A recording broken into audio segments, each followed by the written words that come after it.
Olá, que tal? Tudo bem? Para você que acompanha o GuiaCast, eu sou o Rodilson Silva e trago para vocês hoje uma entrevista que dei como palestrante na Log Conference, que foi uma série de webinários online gratuitos que aconteceram entre os dias 11 e 15 de maio. Foi organizado pela Log School em parceria com a Fretify. Eu tive a honra de ser entrevistado pelo Gilmar Pertile, CEO da Fretify, que é uma plataforma online para a gestão de cargas para as indústrias. O tema que abordamos foi consumo pós-pandemia, trazendo alusão a como a forma de consumo pode mudar. Vamos ouvir.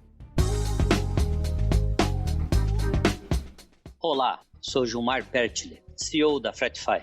Como vocês sabem, a Fretify é uma plataforma completa que vai desde o oferecimento da indústria, das suas cargas. Nós chegamos entre as transportadoras e até os motoristas autônomos, motoristas frotistas com aplicativo, que integra toda essa gama de problemas que existem na logística, a gente consegue resolver e ajudar essas indústrias. Hoje estou aqui com o Rodilson Silva, comunicador logístico, multiprofissional e fundador do site Guia Corporativo e, mais recente, o sucesso do GuiaCast. Muito bem-vindo, Rodilson. O tema da conferência de hoje é o consumo pós-pandemia. É uma bela conversa que vamos ter aqui hoje. Acho que tem muita gente interessada no que pode acontecer para frente e tudo mais. Com toda essa crise da pandemia nos trouxe, como é que está a demanda logística, ao seu ver, Rodilson? Então, primeiramente, queria agradecer a oportunidade da Fretify, juntamente com a Log School, pelo convite, para trazer a alusão sobre esse tema tão importante que é o consumo pós-pandemia, né? Do meu ponto de vista, né, existe claramente uma dependência da China, né? Infelizmente, eu sigo um conceito que diz que a China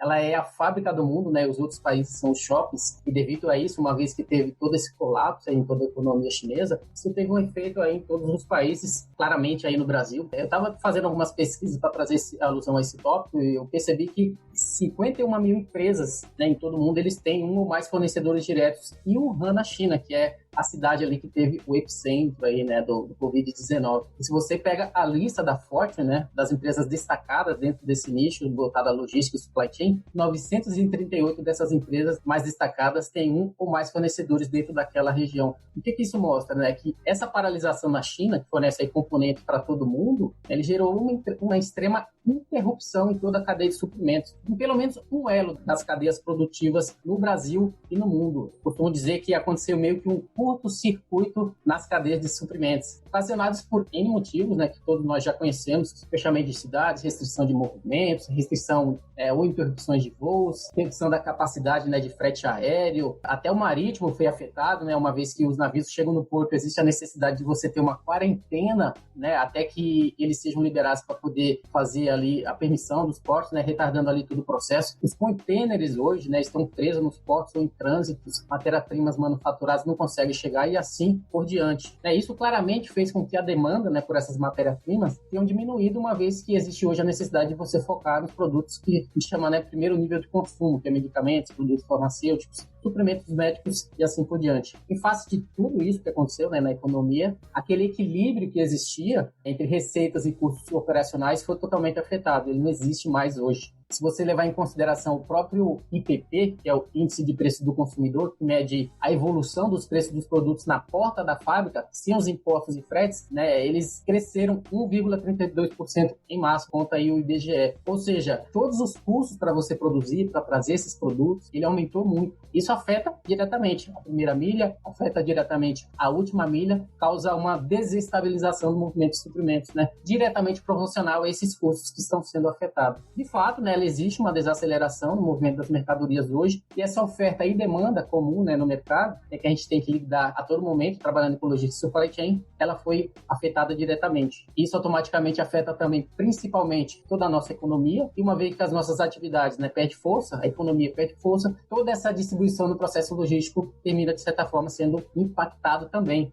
E, no meu ponto de vista, os mais afetados hoje são as empresas pequenas, que dependem aí praticamente do que a gente chama aí dos 3 Cs, né? Depende de caixa, depende de capital de giro e depende de crédito. E a grande maioria das empresas hoje tem crédito aí para, se não semana, alguns meses, né? Isso, todo esse fluxo de mercadorias voltado para a logística foi afetado. E se antigamente já era difícil você trabalhar com SNOP, se já era difícil você trabalhar com planejamento de demanda, se já era difícil para você conseguir um consenso dentro da sua cadeia produtiva e dentro da sua cadeia de suprimentos, hoje, principalmente, isso é muito mais difícil, se não impossível. E uma vez que as necessidades de priorização estão sendo dadas para esse consumo de maior demanda, fica claro que alguns setores como automobilístico, vestuário, moda, eletroeletrônicos e vários outros estão sendo impactados aí severamente. Algo que eu costumo pensar que antigamente era totalmente impossível de acontecer, as pessoas hoje, claro que não em todos os setores, mas em alguns setores, as pessoas hoje estão comprando somente o que eles precisam. Ou seja, as pessoas, existem hoje uma racionalidade das necessidades. E, inclusive, essa racionalidade das necessidades acaba trazendo aí perda na economia também, uma vez que as pessoas não estão mais trabalhando por impulsão. Claro que houve ali um pico, né, que as pessoas foram para o supermercado tentar abastecer o celular, mas isso já foi superado, né, e essa racionalidade atual também vem causando aí perdas em toda a economia, em todo o fluxo da cadeia de suprimentos. E isso causa um colapso, né, devido às pessoas comprarem o que precisam. É claro que isso é uma tendência temporária, mas que afeta toda a demanda logística atual, e nesse momento tem trazido crise aí para os principais setores, se não quase todos. Como você bem colocou aí, Rodilson, que achei muito boa essa explanação com relação ao que afetou a demanda a logística, você acha que volta ao normal ou que as empresas de repente começam a pensar, puxa, não posso mais depender só da China e vamos começar uma outra demanda logística de suprimentos locais? O que você acha? Eu costumo dizer que é o seguinte, né? Quando acontece esse tipo de ação que realmente afetam a economia em geral, a história, ela mostra que mudanças ocorridas em períodos de crise nem sempre são temporárias, né? Ou seja, algumas delas se tornam realmente fixas. Ou seja, o consumidor, ele será remodelado fundamentalmente, né? Nossas crenças, nossos comportamentos e assim por diante. Devido a isso, fica claro que as empresas, elas precisam hoje, elas se preparar automaticamente, precisam realmente se preparar para o mundo pós-crise, em vez de se agachar ali e ficar esperando um retorno para o passado. Esse retorno para o passado, ele não vai acontecer. Nós já estamos em um momento que a gente chama, né, de nova logística, logística do futuro. Existe uma necessidade de preparação para isso, é o que a gente chama de antes do Covid e depois do Covid, né, ACDC. Então, existem muitas pessoas falando sobre isso. Mas se você levar em consideração, por exemplo, a Segunda Guerra Mundial, as mulheres, né, teve uma participação fundamental na força de trabalho naquela época, uma vez que as mulheres com idade ativa, elas fregaram um esforço necessário para que pudesse voltar ali ao mercado de trabalho e preencher a lacuna, uma vez que os homens, que geralmente preenchiam aquele mercado, estavam na guerra. E após a guerra, os efeitos dessas mudanças também persistiam, impulsionando a participação feminina no mercado. Isso é um exemplo de uma mudança significativa que acontece quando algo de escala global afeta toda uma economia. Se você pensar também no 11 de setembro, que teve ali, né, o ataque das Torres Gêmeas, a maneira que a política, o transporte, a segurança, a maneira que as pessoas viam isso no mundo mudou. Por quê? Houve uma mudança coletiva nas atitudes da sociedade sobre troca de privacidade, segurança pessoal e, como resultado, os cidadãos, eles ficaram mais receptíveis, né, à triagem, à vigilância no interesse coletivo. E trazendo isso para o nosso tempo atual, né, mais recente, na China, quando teve a SARS, uma variação aí do coronavírus em 2003, houve também uma mudança de atitude em relação a compras. As pessoas começaram a comprar mais pela internet, mais pelo varejo online, e depois que a crise terminou, o que aconteceu? Esse tipo de comportamento também permaneceu, trazendo aí, né, a ascensão de empresas como a própria Alibaba, né, e outros gigantes digitais. Então, esses exemplos deixam claro que o comportamento em face dessas crises mudam, e isso para o nosso cenário atual. Já vemos a pandemia está mudando a forma como trabalhamos, mais ênfase no trabalho remoto, colaboração digital, higiene no local de trabalho, proteção de mais idosos e trabalhadores temporários. Então, essas mudanças significativas e esses padrões, né, já estão trazendo aí toda uma diferenciação para quem está colocando isso em prática e usando isso como referência para progredir como empresa e principalmente também como profissional. Se você for fazer uma análise de cartão de crédito hoje, você vê que já existe um aumento gigante em relação a isso, quer seja a compra de produtos farmacêuticos, que aumentou em torno de 50%, compras online na Amazon, Mercado Livre, iFood, setor de farmácia, supermercado também aumentou. Então, é claro que essas mudanças ocorrem, né? Não devemos esperar que todas elas sejam permanentes. Por exemplo, falando do 11 de setembro, né, dos ataques, ali depois de 15 meses as pessoas voltaram a andar de avião, mas inicialmente teve todo, né, uma restrição das pessoas voltarem a andar de avião em face daquele ocorrido. Mas isso, no decorrer do tempo, mudou. Então, nós veremos que alguns padrões de consumo também serão revertidos às linhas anteriores, mas a grande maioria deles em velocidades diferenciadas. Então, vale a pena considerar, né, e distinguir entre esses consumos temporários, o que é temporário e o que não é, e principalmente as empresas se preparar para poder ter a capacidade de identificar o mínimo, né, dessas alterações para poder trabalhar seus recursos a fim de suprir essas novas necessidades que vão surgir em face dessas mudanças no consumo pós-pandemia. É claro que dá para perceber que algumas coisas irão mudar. O e-commerce subiu muito, as pessoas se viram obrigadas a usar mais o consumo do e-commerce, comprando coisas sem ser entregue em casa. A logística, nesse caso, também já poderia mudar, talvez, porque se percebe que essa área subiu muito e elas não estão integradas, elas estão soltas, né? Mas a gente não consegue prever o que vai acontecer em alguns setores, por exemplo. Até faço essa pergunta para você, porque eu não consigo imaginar. A alimentação voltou ao normal, mas será que será sempre normal? Se eu fosse hoje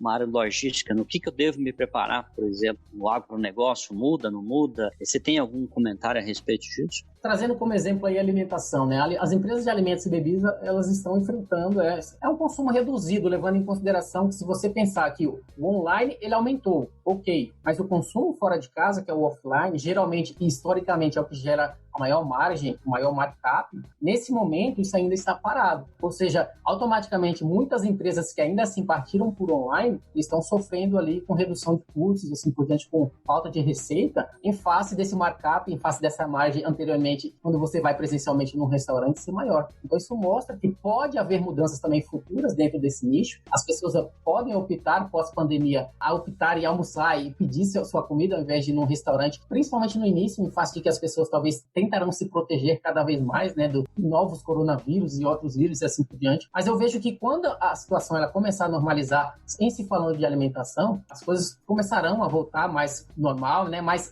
pensando nisso, as vendas perdidas nas últimas semanas e meses, isso é algo irrecuperável, né? Se você tem uma expectativa também posteriormente de uma recessão econômica, as receitas dessas indústrias de alimentos e bebidas provavelmente estarão sob pressão, né, quando tudo voltar ao normal. Então, eles vão precisar rever suas estratégias, eles vão precisar racionalizar suas gamas de produtos, avaliar resiliência, agilidade de suas cadeias de suprimentos, suas rotas para o mercado, né, e vão considerar, inclusive, né, hoje em dia, se você parar para pensar que as commodities, né, os preços aumentaram muito, né, os custos dos alimentos também teve um aumento significativo em face da demanda, clara, né, então eles precisam entender como balancear isso dentro da sua cadeia produtiva em face do retorno aí das atividades. Mas claramente, se você para pensar que algumas empresas tiveram que partir para o online às pressas, né, porque não tinha todo um planejamento estratégico para isso acontecer, é o que a gente fala, as empresas hoje ela precisa ter a capacidade para responder, recuperar, para poder prosperar. E isso, em face disso, elas precisam fazer o quê? Fazer essas otimizações necessárias agora, né, em face do home office, mitigar riscos agora, em face, né, de tudo que está acontecendo, desenvolver planos de contingência se já não existiam, envolver-se com os fornecedores, acho que esse é um ponto-chave, né, uma vez que você precisa manter todo o fluxo ali de alimentos, né, mitigar os riscos, gerenciamento de capital e assim por diante. Então isso já nos dá lições, né, são lições aprendidas que mesmo após o Covid você precisa colocar em prática para que você consiga, dentro da indústria de alimentos, manter, né, todo o seu fluxo normal de atividade e recuperar nem que seja um pouco o que é irrecuperável em face do que já passou e se torna cada vez mais difícil. Trazendo isso um pouco agora, falando um pouquinho do agronegócio, eu sei que o agronegócio já existem muitos planos de contingência em face disso. Ramos de destaque, você tem aí planos voltados para laticínio, para pecuária, né? Existe um alerta, né, devido à ausência de importação e importação, né, no mercado, uma vez que várias fronteiras de vários países estão fechadas, então se torna um pouco difícil você trazer esses produtos que são automaticamente necessários para esse fluxo de negócios. Um dos setores que está afetamente direcionado ao agronegócio é o setor de commodities, como eu falei, que já está sendo afetado com o aumento lá em cima nos restaurantes, mas que ainda assim registra um pouco de perda de milho, perda de soja, maior preocupação, né, com o momento futuro, em face de que agora é o momento das plantações. Agora é o momento de você trazer, por exemplo, produtos necessários para o setor agropecuário, que é fertilizante, agrotóxicos, e você não consegue fazer esse processo de importação. Ao mesmo tempo, você tem o dólar que está batendo mais de R$5. Ou seja, os itens estão custando mais caro, o custo de produção está ficando mais caro, deixando claro que o coronavírus ele provavelmente vai impactar, né, o planejamento da safra de 2020 e 2021. 2020 não, né, porque tem uma perspectiva de aumento aí para em torno de 251 milhões de toneladas de grãos, mas em face de que você hoje, principalmente para quem está aí, acho que no sul tem todo um fluxo abrangente de plantação, de você se preparar, de você comprar agrotóxicos, de você preparar para a próxima safra. Isso está sendo afetado agora, que você deveria estar nesse processo de planejamento e preparação. Então, é um setor que, apesar das commodities estar mais altas, de você não conseguir importar, está sendo afetado claramente, mas eu acho que mais futuramente as próximas safras. Essa safra de 2019 e 2020 já está garantida e com perspectiva aí de alta em face dos anos anteriores. Até porque o dólar tá lá em cima, então o agronegócio nesse momento vender tá bom. Agora, quando chegar os insumos a $1 de quase 6, esse custo do agronegócio fica grande. Rodilson, dentro do Fretify, nós temos muitos clientes da área de alimentação que tiveram um crescimento grande de cargas, Então, houve um aumento, claro, até pela demanda, acelerou, muita gente comprando coisas. A alimentação passou a ser o item essencial básico que as pessoas consomem mais, né? Mas também temos muitos clientes que são da construção civil, que utilizam nossas aplicações e que houve uma parada bem grande, assim, voltando agora devagarinho. E eu queria ouvir tua opinião sobre a construção civil, porque a construção civil passou por um período muito ruim nesse passado que nós tivemos aqui no Brasil, em que nós tivemos pouco crescimento, praticamente estagnou, e ele estava começando a dar aquele passinho, né? Tipo a criança aprendendo, ele estava dando o primeiro passo, daí chega o Covid, será que isso para tudo de volta? Qual é a tua visão a respeito da construção? Eu já trabalhei na construção civil, né, na parte de planejamento. Eu era coordenador de operações de melhoria de processos. Levando em consideração que a construção civil ela vive de lançamentos, ou seja, é o prédio que vai ser construído, você depende dos lançamentos das pessoas que venham comprar. E faça que esses lançamentos, né, estão, principalmente nesses 2 trimestres, praticamente zerados. Né? Os estandes de vendas estão fechados. O número de cancelamentos, né, de extratos, que eles costumam chamar, né, subiu aí, devido a 3 fatores que eles costumam dizer que são dificuldades financeiras das famílias, aumento do desemprego, queda de renda e assim por diante. Então, o consumidor final, que gera a receita necessária para esse nicho de construção civil, também está se vendo afetado. Então, inicialmente, existe também um cenário significativo em face dessas paralisações no setor. Mas o que eles dizem, né, no mercado é que esse cenário ele não é tão negativo porque as construtoras ou intermediadoras, que a gente fala, têm caixa, né, suficiente para sobreviver e retomar o crescimento a médio e longo prazo. Uma vez que essas empresas têm esse caixa, elas conseguem se manter dentro desse período teoricamente bem e se preparar para o segundo semestre, se não 2021, para voltar com tudo. Mas isso depende muito do nível de confiança do consumidor, que é o que a gente costuma dizer, né? Esse nível de confiança é bastante longo, uma vez que você depende ali de 5 a 6 anos entre a compra do terreno, lançamento e entrega do imóvel. Se esse índice de confiança cai, a recuperação desse setor ela não é tão gradativa como a gente espera. Então, provavelmente, se tudo ocorrer conforme esperado dentro do segundo semestre, considera-se uma retomada gradual, né, dos negócios para normalização em 2021, mas esse cenário provável de retomada ainda está em risco, né, a médio prazo, levando em consideração que existe todo esse prolongamento do lockdown, ou seja, é necessário uma cautela necessária devido a esse maior risco que o setor ele está enfrentando. Mas é negativo inicialmente, as construtoras têm caixa necessário, o nível de confiança ainda é baixo, mas a perspectiva aí do segundo semestre para 2021 também são boas em face da recuperação do setor que já estava vindo numa bolha aí, que é o que a gente costuma chamar bolha imobiliária, que estava se recuperando, agora acabou ficando para trás, mas eu acho que os sonhos das pessoas que querem adquirir imóveis continuam, as pessoas vão dar uma pausada efetivamente dentro desse sonho específico do setor imobiliário, mas que provavelmente no ano que vem isso vai retomar e as construtoras vão se permitir usar esse caixa que eles têm para poder trazer o setor aí para o melhor cenário possível. É uma boa questão essa, que se nós tivermos uma recessão ou uma depressão, talvez as pessoas demorem um pouquinho mais para adquirir imóvel, é um bem caro, né? Se você fosse uma indústria hoje, pensando assim, vamos falar para a indústria que estão nos ouvindo, são muitas indústrias que são clientes do Threatify e que ao mesmo tempo estão participando do nosso Log Conference, o que você deveria se preparar na tua visão? Assim, o que eu devo começar a pensar? Claro que tem muita coisa a gente tem que adivinhar, né? A gente sabe que a demanda vai mudar, a gente sabe que as pessoas podem querer comprar mais perto de casa, mas não sei, tem tanta coisa para se pensar nisso. O que você teria de opinião a respeito disso para ajudar essas indústrias nesse momento, que principalmente a pequena, né? Porque a grande tem sempre planejamento a longo prazo, a pequena não, ela é curto prazo. A gente percebe que tem muitas ali, por onde eu vou, eu fecho, eu troco produto, eu mudo, eu paro de comprar da China. O que você imagina a respeito dessa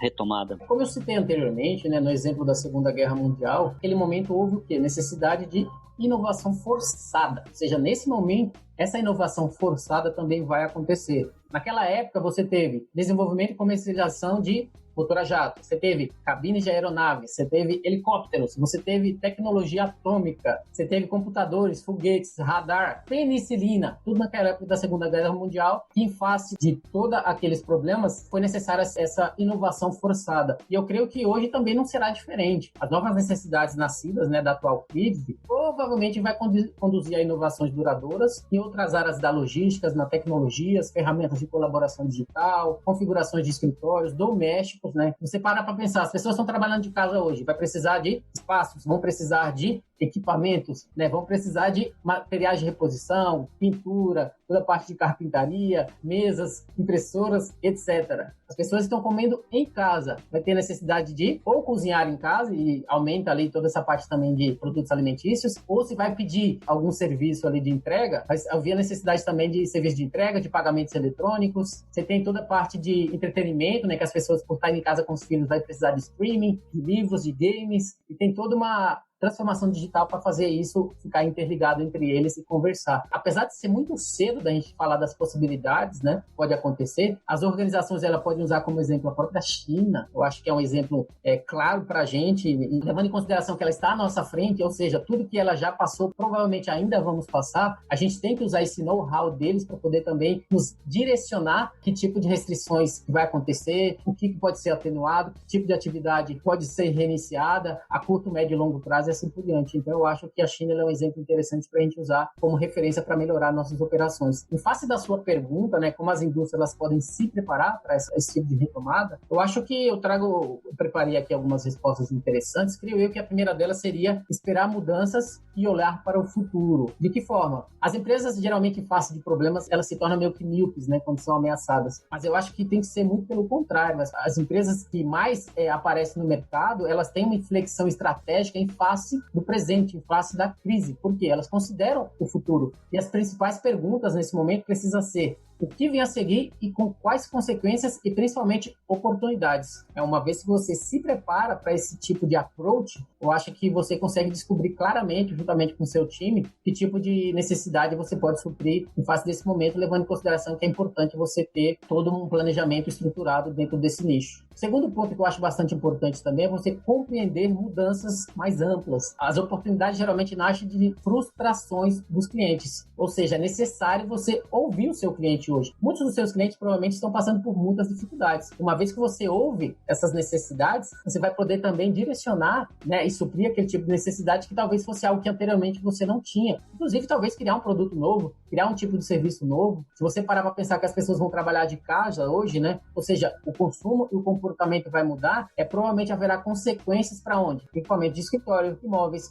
remodelação, transporte e outros setores e segmentos. Como eu posso abordar isso? Como eu posso usar isso a meu favor? É um ponto importante. Terceiro ponto importante: identifica as suas fraquezas. A crise, ela sem dúvida expõe necessidades, né? Você precisa preparar, você precisa ser resiliente, existe a necessidade de agilidade e inclinação em diferentes partes da empresa. Essas fraquezas, elas vão sinalizar oportunidades, né, para você renovar seus produtos, renovar seu modelo de negócio e principalmente atender novos clientes. Então, isso pode acabar ajudando você a entender os tipos de necessidades mais amplas que os clientes precisam, pois é provável que outras pessoas estejam enfrentando tensões semelhantes. Então, é importante você identificar suas fraquezas. Algo também importante: estudar as regiões mais adiante na crise. Como eu falei do exemplo da China e Coreia estão muitas semanas na nossa frente, isso é claro. Que experiências eles estão tendo nesse processo de recuperação da crise? Ao você estudar, né, essas empresas que estão lá na frente, né, o que aconteceu nesses mercados, como os líderes preveem que essas mudanças vão acontecer, como você pode modelar o seu modelo de negócio através dessas experiências, uma estratégia geográfica, né, de seguir rapidamente essas mudanças em face de identificar o que esses players fizeram de maneira ágil, vai também ajudar você a remodelar o seu modelo de negócio em fase da pós-pandemia, do consumo da crise. O quinto ponto é manter uma orientação para o crescimento.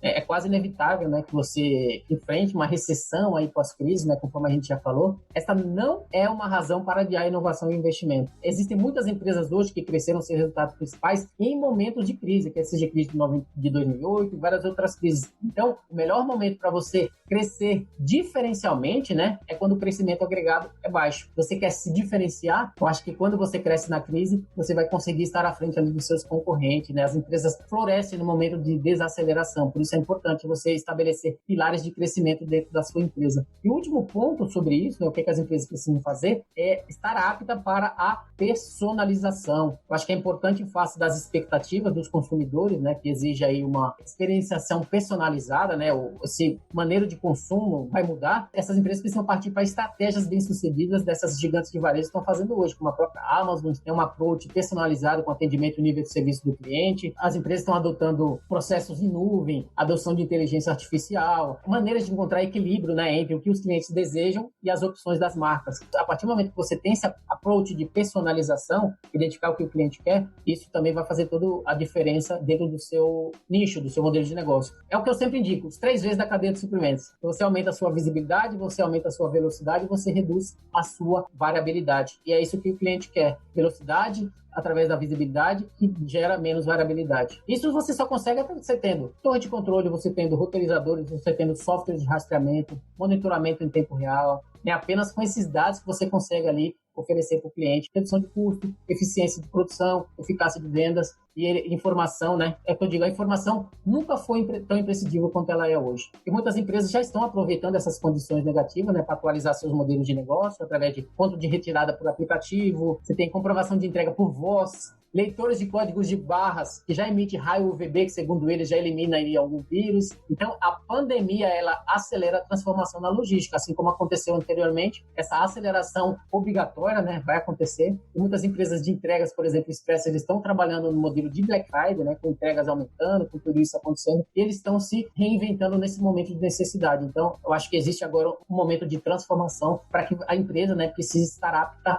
para estar fazendo parte dessa logística do futuro. Eu acho que a logística do futuro é que vai mudar as empresas que vão continuar fazendo a diferença, né, em toda a cadeia de suprimentos. Achei muito boa a sua colocação agora, porque realmente acontece isso. Eu já passei por receber mercadorias com gravação de voz, achei fantástica a solução. Nós também passamos por um momento assim, porque a Fretify é uma startup que nasceu há pouco tempo, mas como é uma startup, ela tem uma agilidade e isso é muito importante em um momento como esse. Como estamos na nuvem, 100% online, ajudando tanto uma indústria até o ponto final do comprovante de entrega, isso fez com que nossos clientes não tivessem dificuldade em operar remotamente. Ou seja, quem é cliente Fretify pode continuar operando, mesmo sendo a parte logística ou a parte de transportadoras ou os caminhoneiros, tudo interligado. Isso fez uma mudança importante, porque a gente percebeu também que muitas indústrias, elas precisam saber onde está a carga, pega o telefone, mas o telefone, essa pessoa está em casa, ela não consegue falar. O telefone também não está na nuvem dessa empresa, porque ela também é tradicional, e acabou quebrou isso. Por outro lado, você vê que esse processo, como tem o Fretify,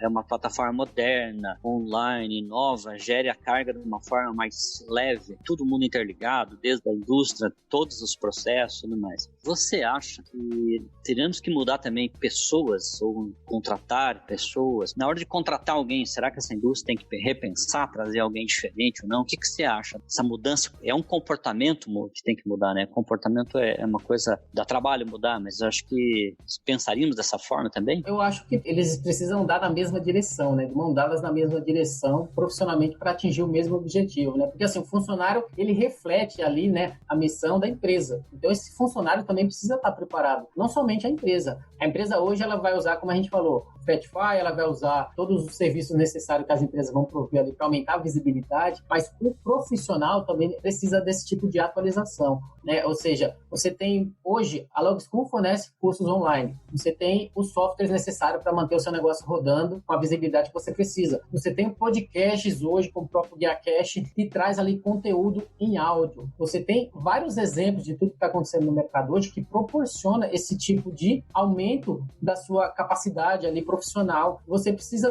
ter a capacidade de usar todas essas ferramentas necessárias. Por exemplo, no próprio GuiaCast eu falei uma notícia importante que a própria empresa, né, aquela empresa dourado do papel celulose, ela estava recrutando alguns caminhoneiros e fazendo a entrevista via videoconferência. Ou seja, se o profissional não está preparado para fazer um tipo de entrevista via conferência, ele não vai estar apto para entrar dentro daquele mercado de trabalho especificamente, e isso vai aumentar cada vez mais hoje. Então, isso é apenas um exemplo especificamente de algo simples associado à sua área de atuação. Mas isso para você como profissional, você aprender cada vez mais o que a empresa necessita, identificar que tipo de necessidade está em falta no setor e se preparar para você ser a pessoa, né, que as empresas estão procurando, faz toda a diferença. É o que eu costumo dizer, né? Não é o profissional mais qualificado que consegue o trabalho, é aquele que tem a capacidade de convencer a empresa de que ele tem o que é necessário para estar naquela função. Então, é muito importante você saber também, além de ter as qualificações, é saber se vender apropriadamente para que você consiga bem no mercado de trabalho e fazer toda a diferença e principalmente encontrar uma empresa que já aplica tudo isso para que você possa crescer pessoal e profissionalmente dentro desse novo consumo, né, pós-pandemia, que é o que a gente está falando aqui da cadeia de suprimentos. Bom, a tecnologia é uma forma de facilitar a vida das pessoas e, obviamente, nesse cenário que nós estamos, já percebemos percebemos que quem já tem acesso a podcasts, como o GuiaCast, que você mesmo falou, quem tem acesso a tecnologias como o FatFi, que resolve tudo online, e também a tecnologia como o Log School, que é uma plataforma de educação focada na logística e supply chain, que você pode ter todo o teu pessoal treinado, tudo. Isso também é tudo à distância, que nesse momento passa a ser importante, mas isso tudo já existe. É importante que as pessoas tenham acesso e que venham. E uma conversa como essa com você é um grande prazer, foi muito bom. Eu acho que esclareceu muitas dúvidas aí das pessoas. É um momento difícil, é um momento em que as pessoas precisam de apoio e precisam também de alguns insights, né? O que eu faço para frente? Eu queria agradecer muito a sua presença, Rodilson. Realmente foi um grande prazer. Se quiser fazer alguma consideração aí, fica à vontade. Eu queria só deixar claro, né, que esse consumo pós-pandemia vai mudar, as empresas vão precisar mudar, o profissional vai precisar mudar. Então, acho que é importante e relevante todas as considerações que nós falamos aqui, que a gente entenda, né, que a logística do futuro é o profissional do futuro e a empresa do futuro. E quem quiser permanecer no futuro precisa aí se preparar como empresa, se preparar como profissional, para que a gente consiga aí, né, tá suprindo todo esse consumo e todas essas necessidades frente ao que está acontecendo hoje, mas principalmente, né, se manter nesse futuro trazendo um bom serviço como empresa e como profissional de supply chain. Muito bem colocado. De novo, agradeço a sua presença e obrigado a todos que estão nos ouvindo, vendo. É um prazer muito grande e até uma próxima.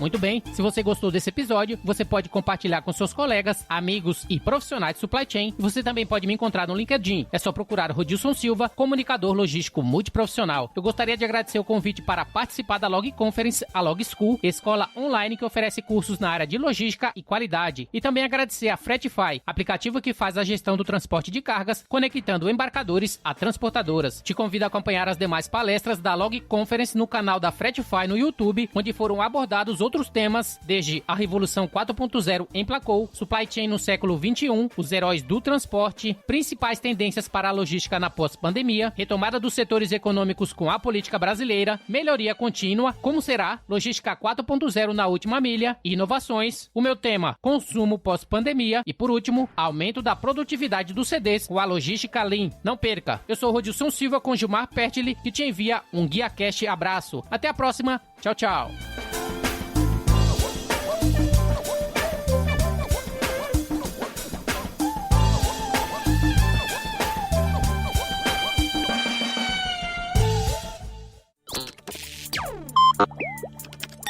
Equalab.